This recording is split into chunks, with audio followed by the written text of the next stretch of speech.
बहुजन समाज की हर खबर पाने के लिए सब्सक्राइब करें अम्बेडकर पीपल्स वॉइस और बेल आइकन दबाएं। और फ्रेंड्स, मैं नुरतराम रोलीर अब देखना शुरू कर चुके हैं अम्बेडकर पीपल्स वॉइस से।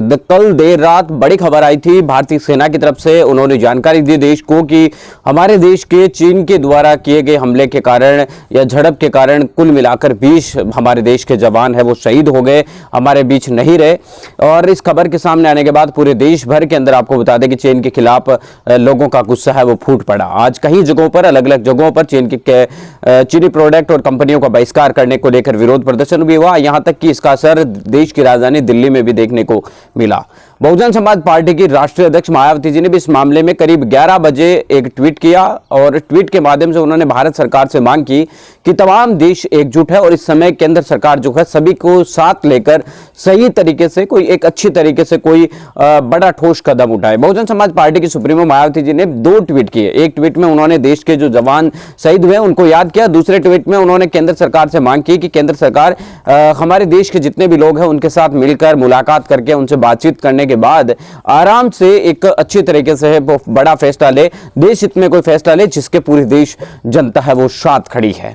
इस फैसले के बाद करीब बसपा सुप्रीमो मायावती जी की ट्वीट के करीब 2-3 घंटे बाद जो प्रधानमंत्री कार्यालय है उसकी तरफ से ट्वीट आया और उन्होंने कहा कि अब हम जो है 19 तारीख को यानी 19 जून को शाम 5 बजे तमाम जितने भी विपक्ष के दल है, जिसमें Samajwadi party, Bahujan Samaj party, Congress party, यानी जितने भी देश के विपक्षी दल है उनको एक बैठक बुलाई जाएगी उनके और उनके साथ बातचीत की जाएगी। बातचीत करने के बाद जो भी बैठक के अंदर डिसीजन होगा उसको जो है मान्य होगा, यानी प्रधानमंत्री जी खुद इस बैठक में मौजूद रहेंगे और विपक्षी दलों के साथ बातचीत करेंगे।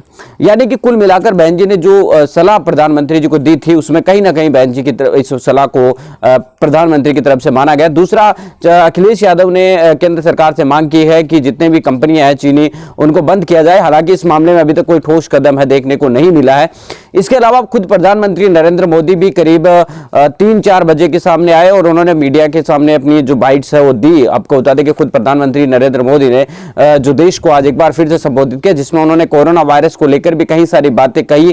तो जो देश को चीनी हमला हुआ उसके मामले में भी उन्होंने अपनी प्रतिक्रिया दी। इस मामले में उन्होंने कहा कि चीन जो है या भारत को कोई भी राज्य जो देश है पड़ोसी वो कमजोर ना समझे। भारत हमेशा शांति चाहता है। पहली बात यही रहती है कि भारत कभी भी अपनी तरफ से कोई गलती नहीं करता।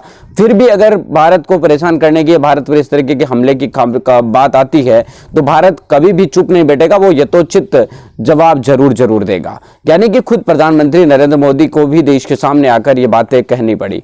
मिलेंगे इस नए वीडियो नई अपडेटों के साथ, तब तक आपसे लेते विदा। लाइक कीजिए, कमेंट कीजिए, शेयर करना बिल्कुल ना भूलें। अगर आपको वीडियो पसंद